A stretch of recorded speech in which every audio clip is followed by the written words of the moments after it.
Hey everyone, welcome back to the channel. Today we are answering a big question, and that is web development still worth learning in 2025?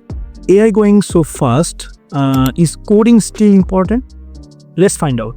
Almost every beginner is confused right now. AI can write code, AI can build websites, AI tools feel super powerful. So many of you are thinking that will AI replace web developers? Should I even learn this anymore? Let me break the truth down for you that AI can assist developer, not replace them. Business still need website, dashboard, apps, admin panels, then integrations, security systems, and these things require human logic, creativity, and decision making. Web development is absolutely still relevant in 2025. Now let's talk about why it's still worth learning. So everyone needs web-based application, right? So you can work from anywhere, you can earn from anywhere. Even AI app need websites, dashboard, APIs, and databases. Few days ago, actually, I had made a video, right?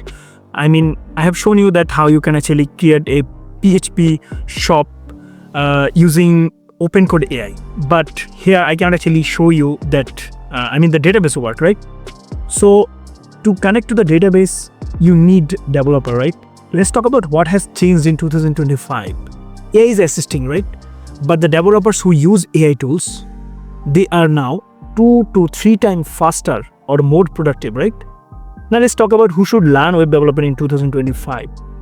So if you are a student, job seeker, career switcher, or freelancer, or it's someone who wants to build their own startup, web development is still one of the best skills you can learn. And if you are interested in AI, guess what? Many AI tools run on the web. So web dev is perfect base. Now, let's talk about what should you learn. So here is the 2025 web development roadmap. So, is web development still worth learning in 2025? Yes, and 100% yes. It's not dying, it's evolving. And the people who learn the right skill and use AI smartly will dominate this field, right? So that's it. Thank you so much for watching.